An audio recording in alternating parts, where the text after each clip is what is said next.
सुकुमायाले भुन्टीलाई न्याय दिएर भूपेन्द्रको नन्द र जेरीलाई जेल कोस्नु पर्छ। हो दर्शकबिन, आशा गौतमको निर्देशनमा सुकुमाया टिभीबाट दैनिक रूपमा प्रसारणमा आइरहेको भुन्टी सिरियल यति बेला झन चर्चाको विषय बनिरहेको छ। भुन्टी उनको नयाँ रूपमा आएकी छिन्। के साँच्चीकै सम्बन्ध विच्छेद हुन्छ त? हो दर्शकबिन, हामीलाई जहाँसम्म लाग्छ भूपेन्द्र र भुन्टीको सम्बन्ध विच्छेद हुन्छ, तर यो कदापि पनि नहोस्, किनकि भुन्टी यति सोझी र असल मान्छे किन सम्बन्ध विच्छेदसम्म पुगिन्?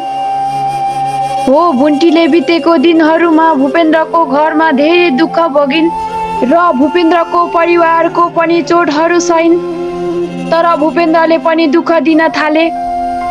पछि भुन्टी अन्त केही नभएर डिभोर्स माग्न बाध्य भइन् र यसमा सुकुमायाले साथ दिइरहेकी छिन्, तर हामी देख्न सक्छौँ भुन्टी पक्कै पनि खुसी छैनन्। हामी आशा गरौँ भूपेन्द्रको नन्द र जेरीलाई जेलमा कोचेर भुन्टी र भूपेन्द्र मिलेको देख्न पाऊँ। यता भुन्टीले भूपेन्द्रलाई डिभोर्स दिएर भुन्टीको नयाँ जिन्दगी सरसँग विवाह गरेर सुरुवात गर्ने छिन्। पक्कै पनि बाँकी आउने कुरा अर्को भागमा जान्नेछौँ। हस् त, म आज यति भन्दै बिदा हुन चाहन्छु। भिडियो मन पर्यो भने लाइक, कमेन्ट, सेयर अनि सब्स्क्राइब गर्न नबिर्सिनु होला। हस् त, धन्यवाद।